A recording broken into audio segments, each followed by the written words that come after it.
다들 안녕하십니까? 네, 달구쌤입니다. 오늘도 한번 교사 중심 재무 설계와 학생 용돈 교육에 관한 나눔 연수를 한번 시작해 보겠습니다. 잠시만요. 이게 연결이 좀 잘 안 됐어서. 자, 오늘은 다들 이제 학생들도 등교하고 해서 그런지 시청하시는 분이 거의 없으시지만 그래도 나중에 녹화분을 보시는 분들도 계실 수 있으니까 한번 시작해 볼게요. 제가 지난주에 이제 재무설계 관련된 나눔 연수를 하고 나서 이제 지인분들이랑 같이 얘기를 했는데 뭔가 선생님 머릿속에 딱 박힐 수 있게 간단 명료하게 정리했으면 좋겠다. 정리해주는 뭔가 키워드가 있었으면 좋겠다라는 말씀을 해주셔가지고 이렇게 세 가지로 나눠봤습니다. 재무설계. 특히 처음으로 해보시는 분들을 위해서 재무설계 3단계를 키워드로 정리해봤는데 첫 번째는 상태, 두 번째는 기준, 그리고 세 번째는 변화. 이렇게 잡아봤습니다.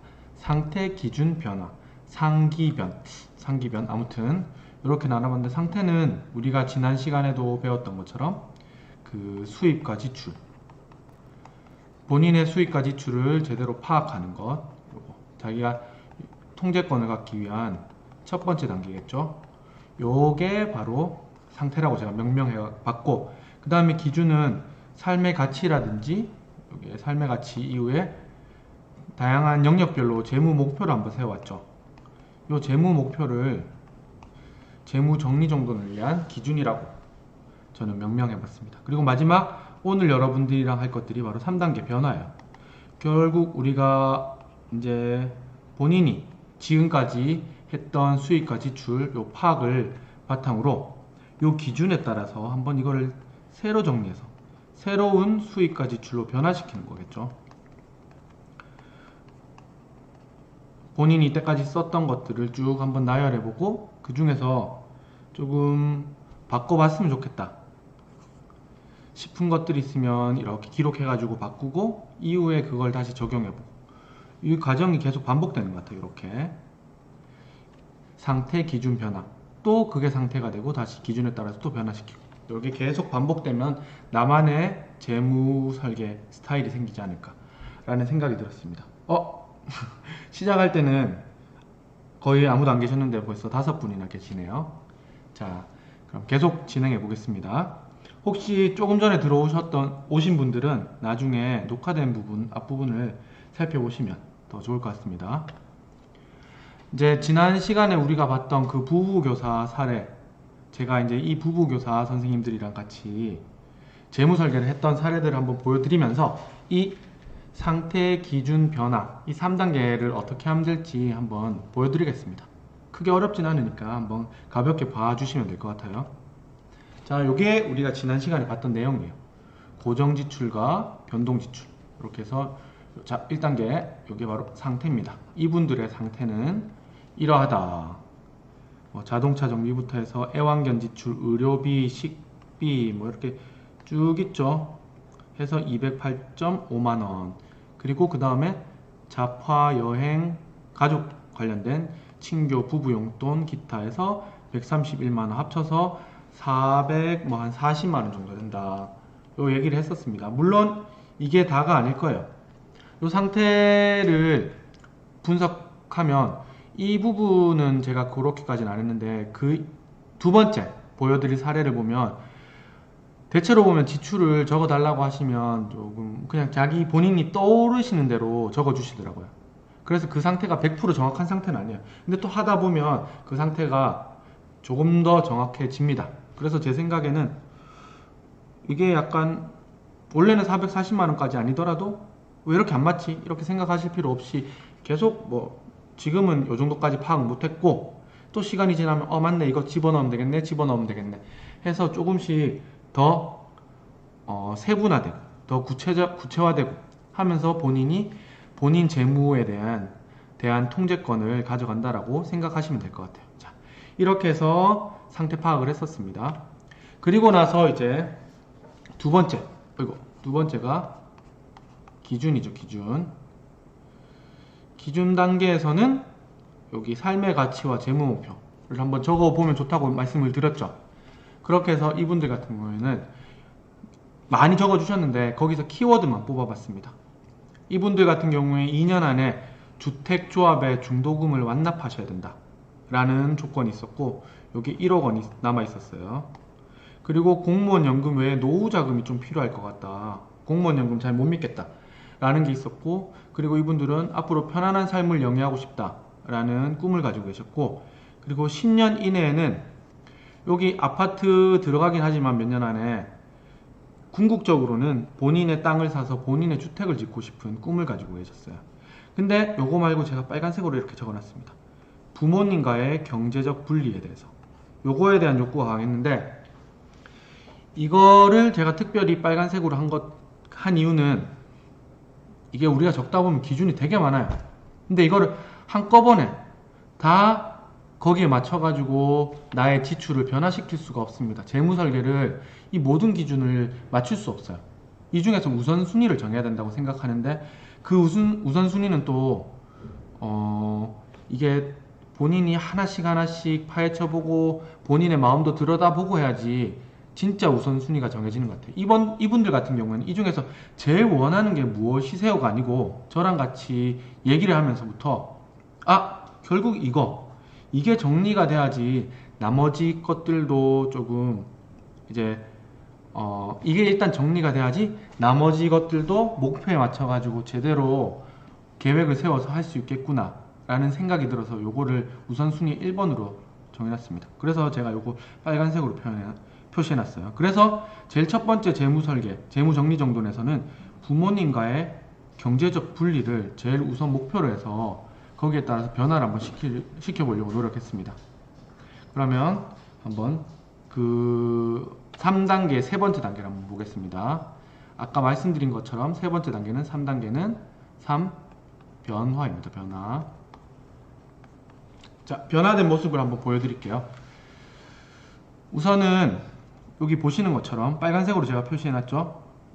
색깔이 비슷하니까 제가 다른 걸로 표시해 보겠습니다.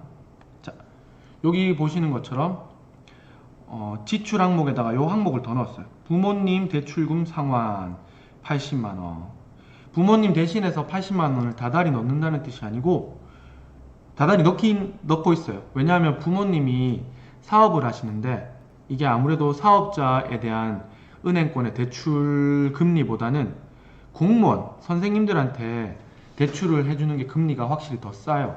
그래서 부모님을 대신해서 대출을 하고, 그 대출한 돈을 부모님한테 드리고 대신 다달이 부모님한테 돈을 받고 있는 상황이었습니다. 그래서 사실은 이 80만원은 지출이라고 보긴 힘들죠. 나중에 요거는 또 수입으로 80만원이 들어오기도 합니다.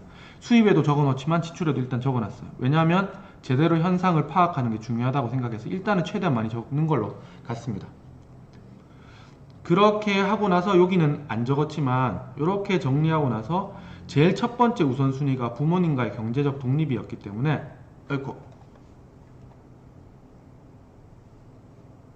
잠시만요.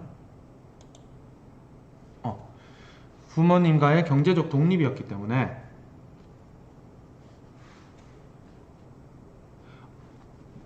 컴퓨터에 잠깐 오류가 나서, 부모님과의 경제적 오류였기 때문에 요거에 대해서 앞으로 어떻게 정리할지를 같이 한번 얘기해 봤습니다. 대출금 상환을 이런 식으로 부모님과 계속 뭔가 엮여 있지 말고 조금 정리를 하자. 제가 여기서 구체적으로 말씀은 못 드리겠지만 부모님을 위해서 해주시는 게 되게 많았어요. 이분들 같은 경우 대신 대출도 알아보고 대출도 해주고 그 대출금을 상환하고 부모님한테 또 돈 받고, 이거 외에도 뭐 생활비도 서로 구분이 좀 안 되고 이런 부분들이 있어가지고 그런 걸 최대한 구분 짓고 정리를 하자라는 식으로 방향을 정했습니다. 그리고 실제로 좀 그렇게 노력을 하시니까 조금 더 뭔가 본인의 재무 상태라든지 혹은 앞으로 어떤 식으로 가정 경제를 이끌어 갈지에 대해서 본인이 조금 더 명확하게 생각하시더라고요. 그래서 의미가 있었다고 생각했습니다. 그리고 나서 조금 더 이제 더 들어가 봤는데 뭐랬냐면, 이분들 같은 경우는 조금 안정지향적이시거든요. 그러면서 노후를 위한 조금의 준비를 조금씩 하고 싶다라고 하시고, 또 하나 더 상황이 곧 출산을 앞두고 계셨어요. 그래서 이 출산을 앞두고 있는 상황에서 그러면 어차피 여행도 앞으로는 좀 못 가고, 그리고 부부가 또 뭐 여러 가지 배우시기도 하시고 따로 쓰는 돈들이 있는데, 물론 아이 앞으로 돈도 더 들어가겠지만 일단은 어렸을 때는 뭐 정부 지원금이라든지 또 뭐 워낙 알뜰하셔가지고 주변의 지인들한테 또 물려 입기도 하고, 옷 같은 경우에는 뭐 이런 것들이 있어가지고 크게 당장은 많이 늘어나지 않을 거라고 생각을 해서 요 여행비 정기적으로 여기는 변동 지출되어 있지만 어쨌든 여행비를 모아 오시는 돈, 그리고 용돈에서 더 줄여가지고 이 돈들을 단돈 10만 원이라도 투자 쪽으로 한번 돌려보려고 얘기가 됐었습니다. 그래서 뭐 그 당시에 이게 한 2년 정도 됐는데 미국 배당주 투자라든지 뭐 우리나라의 삼성이라든지 이런 애들을 마치 예전에 적립식 펀드처럼 펀드를 넣는 게 아니고, 어차피 펀드는 그 펀드에 대한 수수료가 나가니까 대신에 그냥 우량한 회사에다가 배당주 투자를 적립식으로 해나가자 라는 식으로 이렇게 변화를 가했던 거, 요걸 한번 첫 번째 사례로 보여드렸습니다. 제가 수업을 6시간 하고 나서 또 이걸 하려고 하니까 목이 조금 아파가지고 잠깐 물을 마셨습니다.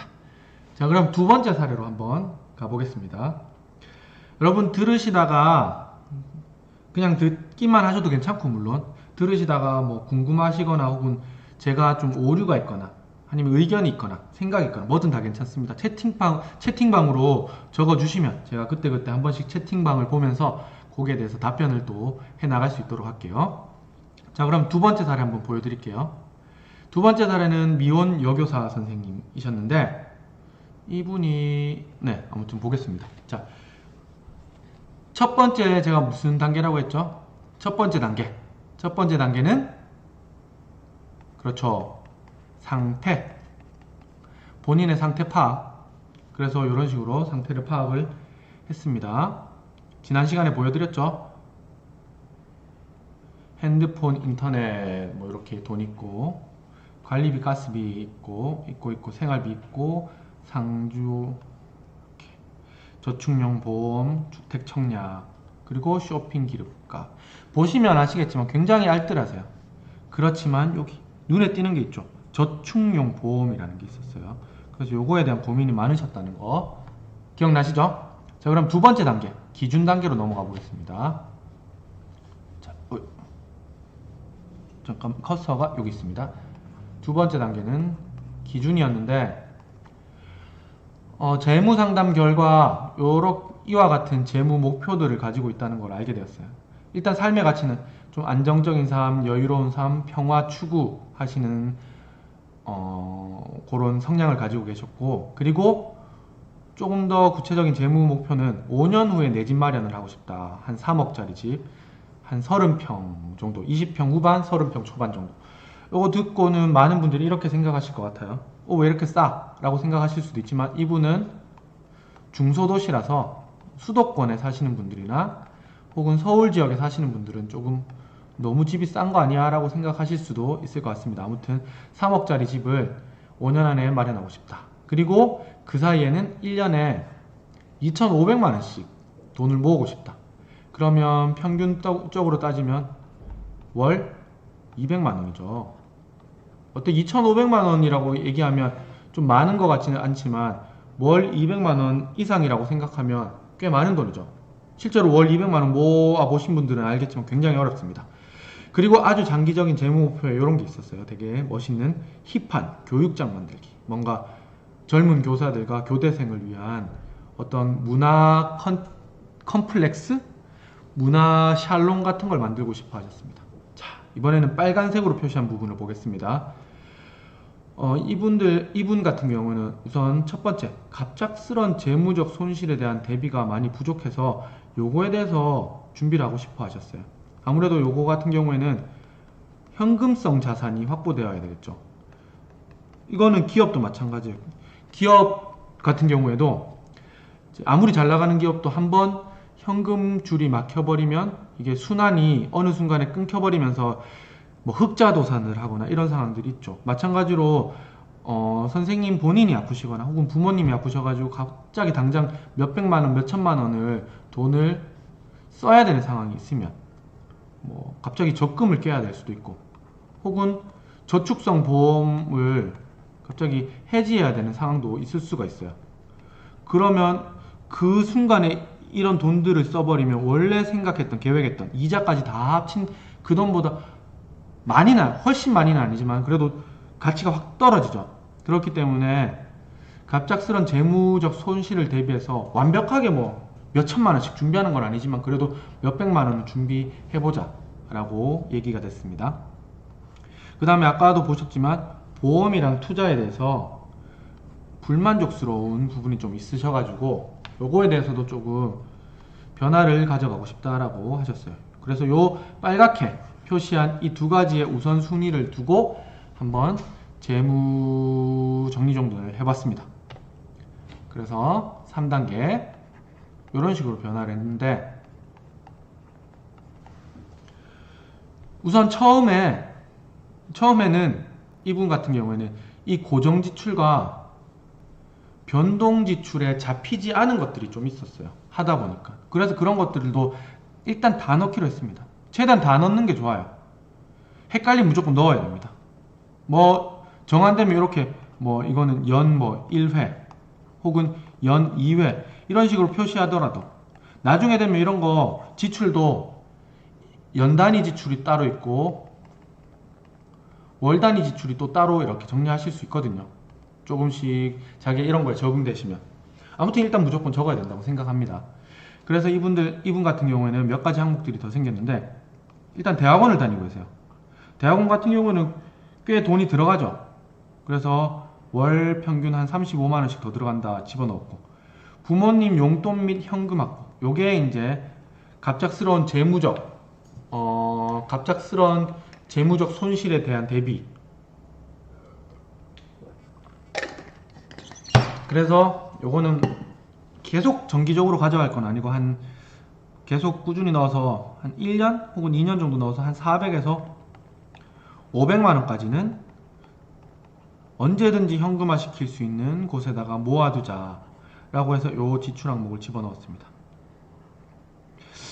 갑자기 어떤 분이 이렇게 여쭤보신 게 생각나는데 예를 들면 이런 저축용 보험이라든지 이런 돈을 모아놓는 게 왜 지출이냐 라고 얘기하시는 분이 있는데 일단은 내가 뭔가 내 지갑에서 어딘가로 나가는 거, 뭐 통장으로 나가든지 어딘가에 빠져나가는 것들은 다 지출로 잡아놓는 게 맞는 것 같아요. 이것도 나중에 되면 정리가 됩니다. 어떻게 정리가 되냐면 저축용 지출, 저축성 지출 따로 있고 그리고 소비성 지출이 또 따로 있어요. 이렇게 일단은 적어두고 나중에 본인이 요게 좀 더 깔끔하게 내가 정리를 하고 싶다 싶으시면 이런 것들을 한글보다는 엑셀이나 구글 스프레드시트를 이용해 가지고 본인만의 틀을 점점점 세분화 시켜서 만드시면 제일 좋습니다. 그래서 지출도 저축성 지출, 소비성 지출, 연단위 지출, 월단위 지출 이렇게 분류를 쫙 하셔가지고 정리하면 제일 좋을 것 같습니다. 아무튼 이런 모으는 돈들도 지출로 잡힌다는 거 알아두시면 좋을 것 같고 그리고 변동지출에 또 생긴 게 뭐냐면 바로 외식 및 술값 10만원 그렇게 해서 1단계 변화는 잡히지 않았던 지출들을 다 잡아놓는 거죠. 그래야지 아까 목표로 삼았던 1년에 2,500만원을 모은다는 그 목표가 과연 달성 가능한 것인지 못 가능한 것인지 가능하지 않다면 현실적으로는 어떻게 변화시키면 좋을지를 얘기를 할 수 있기 때문에 이렇게 누락되어 있는 지출들을 최대한 많이 잡아보는 걸 첫 번째로 해봤고 그 다음에는 요 불만족을 가지고 계신 요거 저축용 보험에 대해서 얘기를 많이 해봤거든요. 잠시만요. 요거를 다 한번 지워볼까요? 자, 지우고 다시 적어보겠습니다. 이 저축용 보험에 대한 불만이 아주 많아졌어요. 요게 보험 종류가 여러 가지가 있었는데 특히 많이 넣는 거가 저축용 보험도 있고 또 그냥 변액보험도 있고 그냥 보험도 있고 해가지고 그 중에서 저희가 타겟으로 잡았던 보험이 한 50에서 60만 원 다달이 들어가고 있었어요. 그래서 요거를 보면 여러분도 이제 변액보험이라든지 저축용 보험을 보시면 아시겠지만 여기 보면 이게 뭔가 제가 정확하게 용어는 생각 안 나는데 보장성 보험이라고 해야 되나? 보험성이라고 해야 되나? 아무튼 크게 이 5, 60만 원의 돈들이 이 보험료가 어디로 쓰이냐면 순수하게 보험을 위한 돈으로 들어가고 하나는 저축성 보험으로 들어갑니다. 이렇게 두 가지 갈래로 들어가더라고요. 그래서 이거 같은 경우는 뭐 몇만 원 안에 해결되는 돈이고 나머지를 여기다가 집어넣습니다. 근데 사실 저는 저 역시도 한 15년, 16년 전에 저축성 보험을 진짜 뭣도 모르고 들었던 사람으로서 저는 한 20몇만 원짜리 들었었거든요. 그래서 10년 이상 넣긴 넣었는데 이런 공부를 하면서 느꼈죠. 이거 아니구나, 괜히 넣었다 라는 생각을 많이 갖게 되었는데 저는 이 저축용 보험, 저축성 보험에 대해서 굉장히 지금은 부정적인 생각을 가지고 있습니다. 왜냐하면 저는 보험은 보험다워야 되고, 그리고 뭔가 재테크나 투자는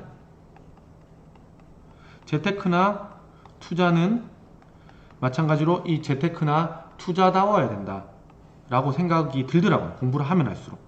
왜냐하면 이분 같은 경우도 마찬가지고 저의 경우에도 마찬가지고 유니버셜 저축보험을 들었는데 보통 저축성 보험을 들면 보험료 중에서 10% 이상을, 뭐 많이는 15%까지 떼기도 해요.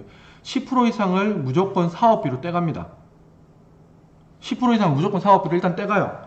그래서 저는 이제 그런 걸 좋아해가지고 통장 보고 이런 거 되게 좋아하거든요. 그래서 가끔씩 그 당시에는 동양생명이었는데 동양생명 안에 들어가가지고 사이트에 들어가서 내 보험을 지금 해지하면 환급금을 얼마 받을 수 있을까 체크를 가끔씩 했어요. 심심해서 해보면 진짜 한 10년 가까이 한 7, 8년 이상 되니까 제 거 같은 경우에는 그게 100% 되더라고요. 다시 말해서 내가 넣은 만큼은 돌아오는 게 되더라고요.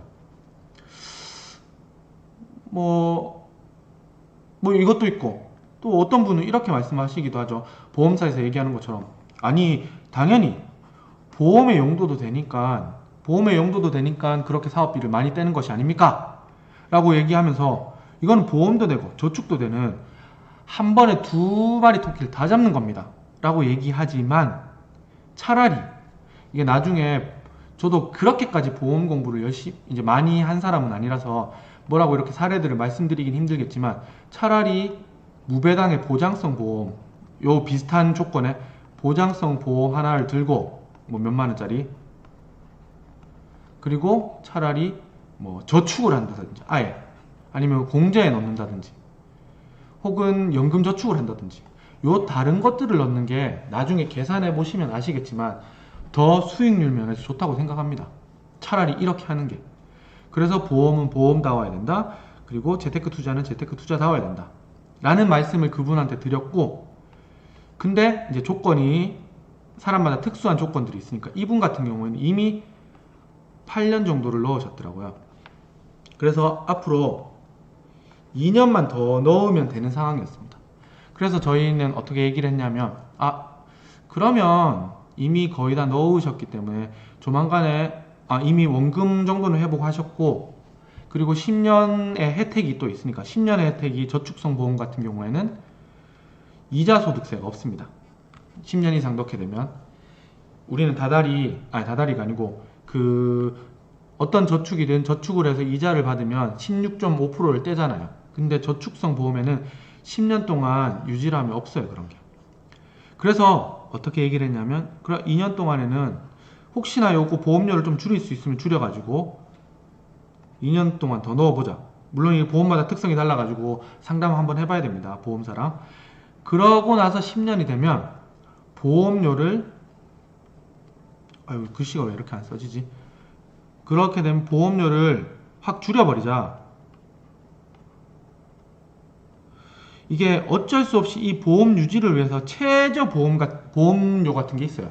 이 보장성 보험에서 아주 작게 이걸 최대한 그 혜택을 다, 특약을 다 없애버리고 최소화 시키자. 그리고 저축성으로 넣는 거는 거의 넣지 말자. 이렇게 얘기가 됐습니다. 대신 추가 납입을 이용하자 라고 얘기가 됐습니다. 추가 납입. 왜냐하면 이게 지금도 이게 아닌 상품도 있는지 모르겠지만 저축성 보험의 혜택 중에 하나가 뭐냐면 이렇게 다달이 적립되는 금액의 두 배를 추가로 더 적립할 수 있는 그 저축 룸을 좀 줘요. 예를 들어서 보험료가 10만원이다. 그러면 10만원 말고 한 20만원을 추가로 더 넣을 수 있는 그런 선택권을 줍니다. 물론 더 넣을 수도 있고 안 넣어도 되고, 그리고 그 돈은 언제든지 뺐다 넣었다 뺐다 할 수 있고, 이렇게 추가 납입 제도라는 게 있는데, 요거의 장점은 요거는 사업비 명목으로 혹은 요거 수수료 명목으로 1%만 뗍니다. 넣는 돈에 10만원 넣으면 10만원에 1%니까 99,000원이 이제 적립이 되는 거죠. 저 같은 경우에는 제가 10몇 년 전에 넣었으니까 최저 보증 이율이 4.5%거든요. 4.5%라서 물론 이제 딱 떨어지진 않지만 그 최저 보증 이율만 봐도 여기서 추가 납입된 돈의 1%를 제하고 나면 3.5%, 그래도 지금 은행권보다는 이율이 더 좋으니까 이렇게 넣습니다. 그래서 추가 납입 제도를 적극적으로 이용하는 쪽으로 이제 재무 설계를 잡았고, 당장 이렇게 막 줄이거나 그런 건 아니었죠. 이제 향후 앞으로 그렇게 잡았고, 저는 제가 했던 거랑 마찬가지로 이 보장성 보험의 금액을 최대한 적게 했습니다. 저 같은 경우는 아예 지금은 멈춰놨어요. 그냥 이자만으로도 보험금이 나가게 만들어 놓고, 그리고 여윳돈이 생길 때마다 조금씩 넣는 식으로 지금 운영을 하고 있습니다. 그렇다고 많이 넣는 건 아니에요. 제가 어디 이렇게 돈이 저장되어 있는 건 별로 안 좋아하는 편이라서. 아무튼 이런 식으로 재무 설계를 했어요. 실질적으로 고정지출이나 변동지출에 저축용 보험과 관련된 변화는 없었지만 향후 어떤 식으로 할지는 계획은 세웠습니다. 이렇게. 자, 그러면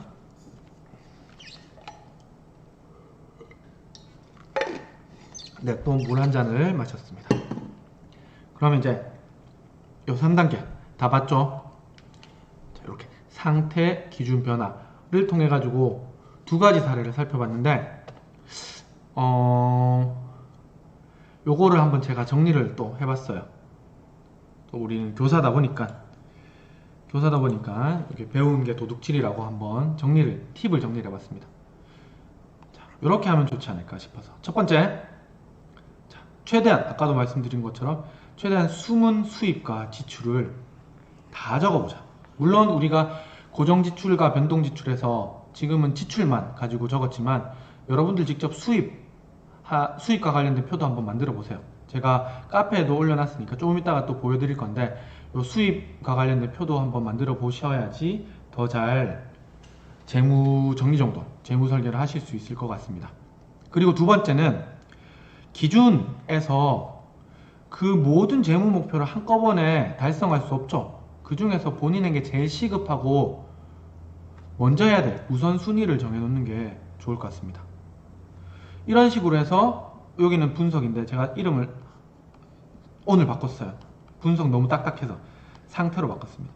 이런 식으로 해서 상태, 기준, 변화, 이 과정을 계속 반복하시면 여러분 스스로 본인의 이제 재무 상태에 대한 완벽하게 통제권을 가질 뿐만 아니라 나의 스타일에 맞게 표나 이런 것들도 다 만들어내실 수 있을 것 같습니다. 이렇게 반복을 하시면 아주 좋을 것 같다는 생각이 들어서 이렇게 세 가지로 정리를 해봤고, 그러면 한 가지 사례를 더 보여드릴게요.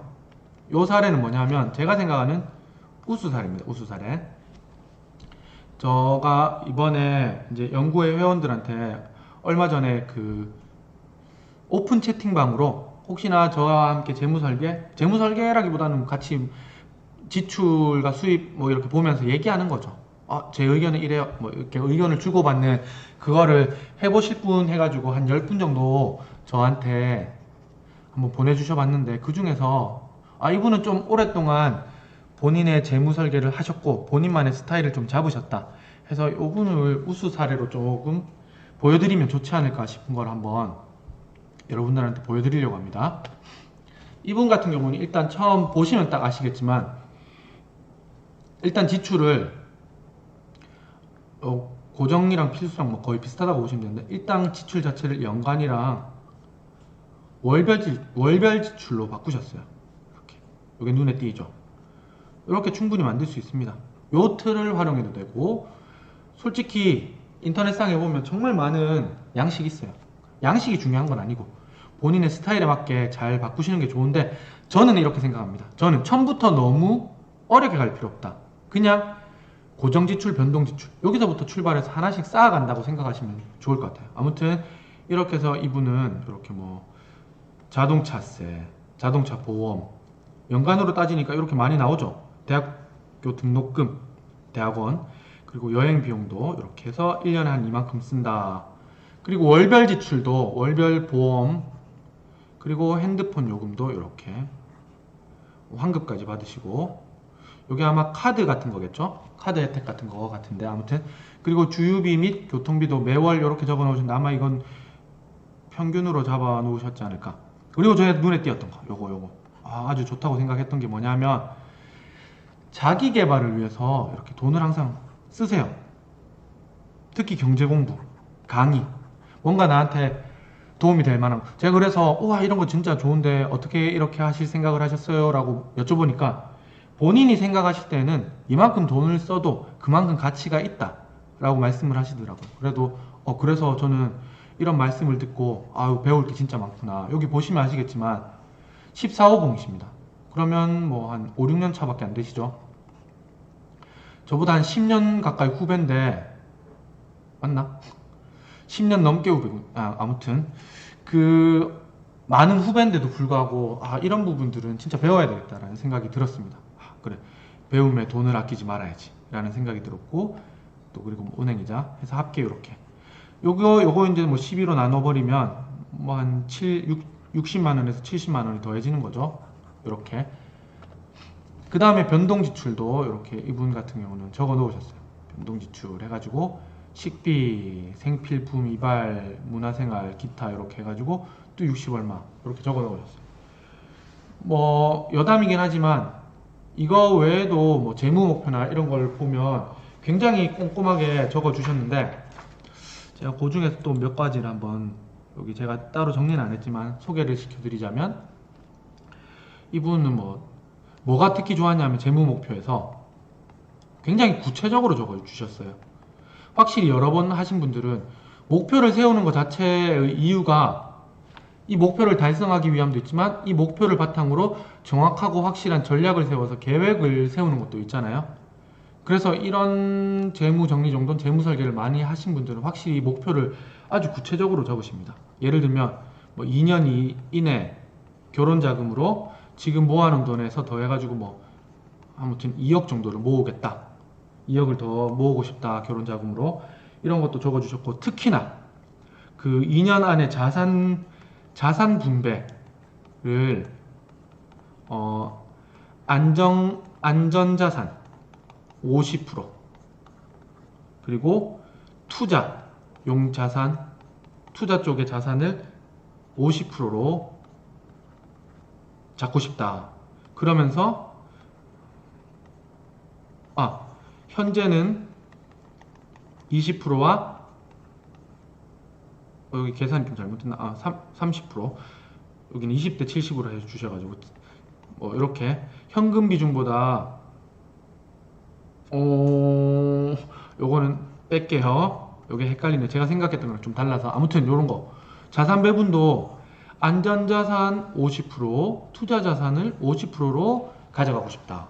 요거에 대해서 조금만 설명을 덧붙이자면 요분이 그 책을 읽고 이렇게 적어주셨는지 모르겠지만 워렌 버핏의 스승으로 잘 알려진 가치 투자의 선구자 창시자라고 하는 게 맞겠네요. 벤자민 그레이엄이라는 분이 있으세요. 벤자민 그레이엄이 쓰신 뭐 현명한 투자자나 증권 분석 같은 데 보면 그 주식 초보 분들을 위한 조언도 팁도 좀 있거든요. 그 중에 하나가 뭐냐면 자산의 자동 내비게이션이라고 해야 되나? 그래서 그분도 안전자산의 50% 그리고 위험자산의 50%씩 투자해라. 잘 모르겠다 싶으면 이 50대 50이 뜻하는 게 뭐예요? 미래를 잘 모르겠다는 거예요.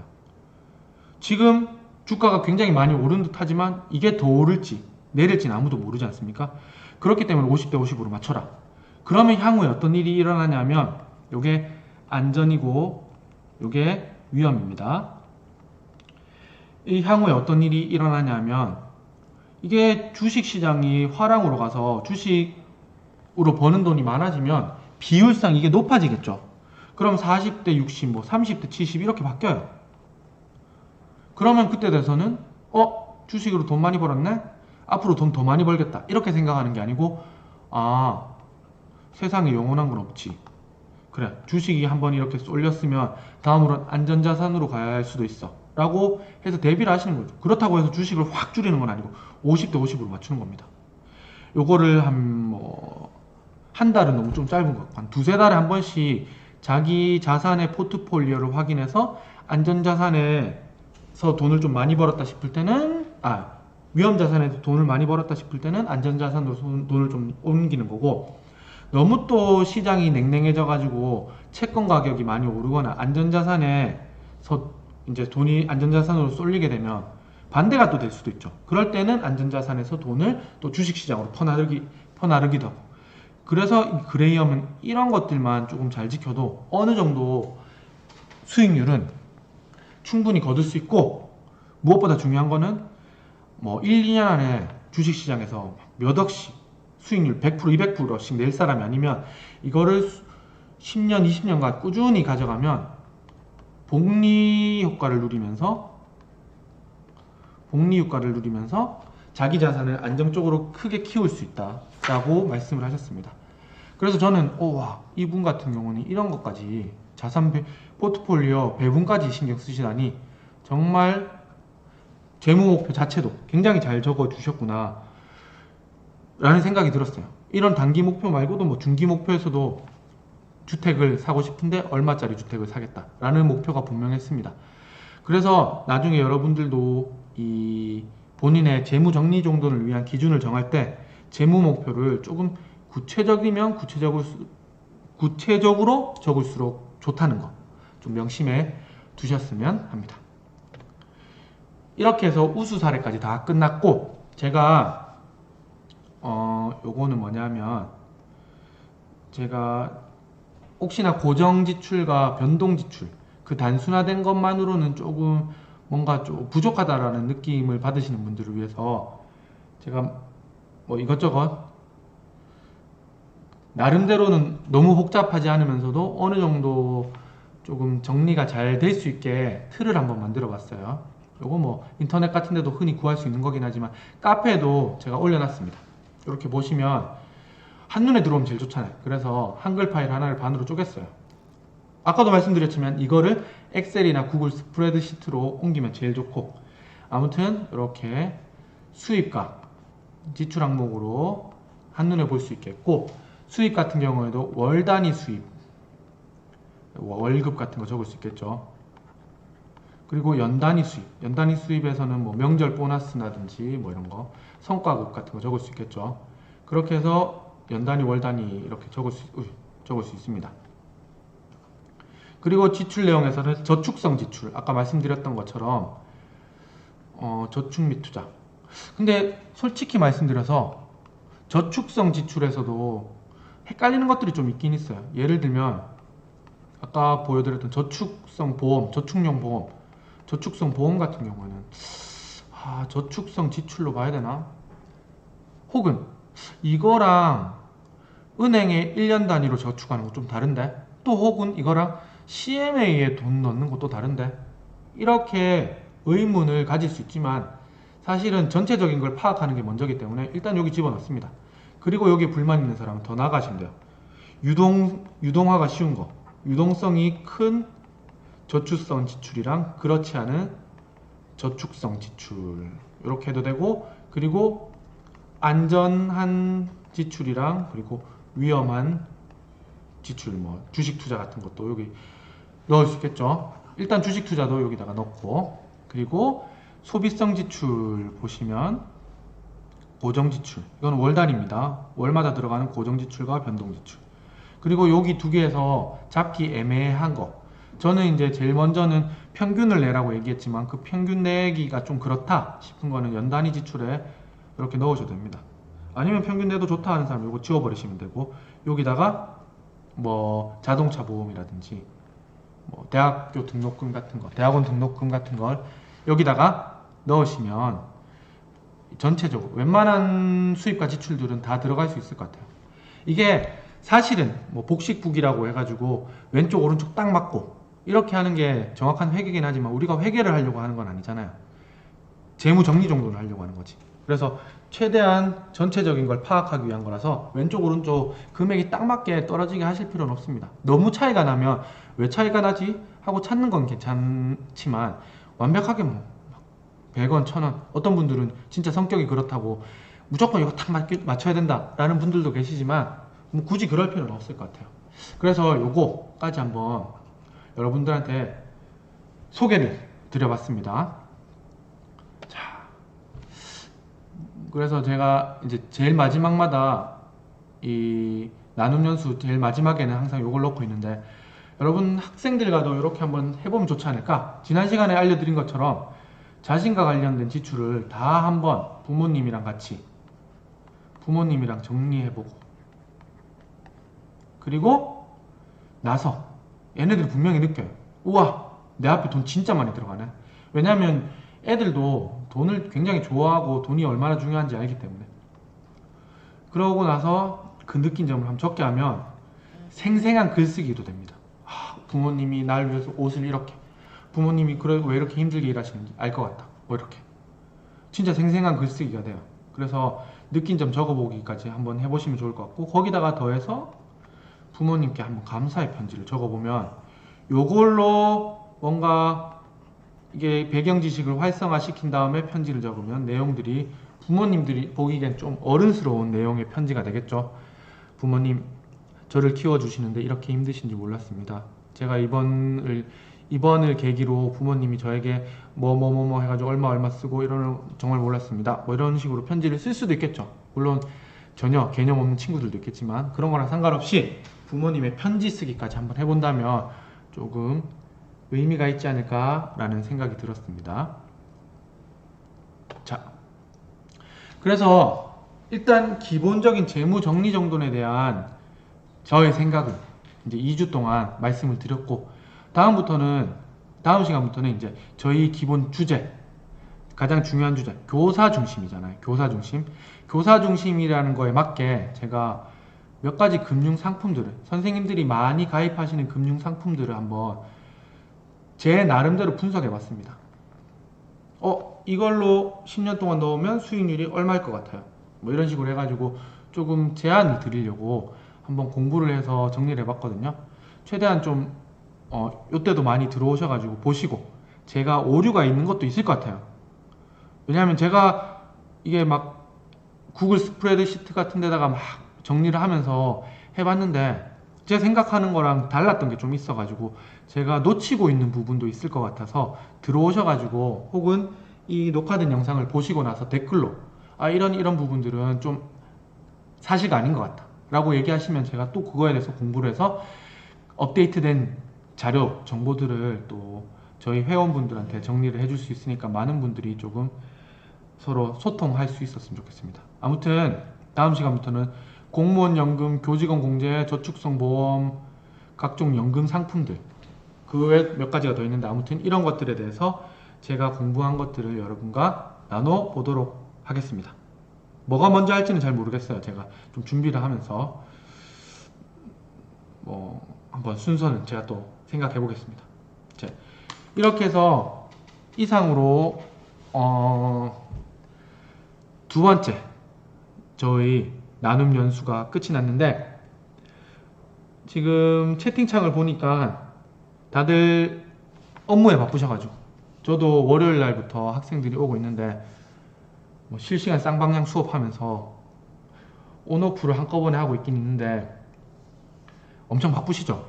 그래서 그런지 뭐 업무를 하시면서 들으시는 것 같기도 한데, 그래서 채팅방에는 별다른 질문이나 의견이 없으시기 때문에 이상으로 연수를 마쳐볼까 합니다. 이상으로 마쳐도 될까요?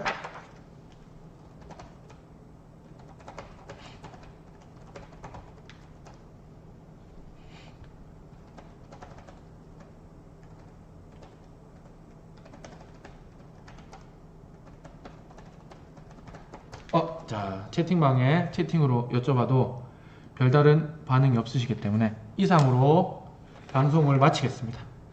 다들 고생 많으신데 건강 잘 챙기시고 곧 퇴근인데 퇴근 준비 잘 하시길 바랍니다. 이상으로 마치겠습니다. 감사합니다.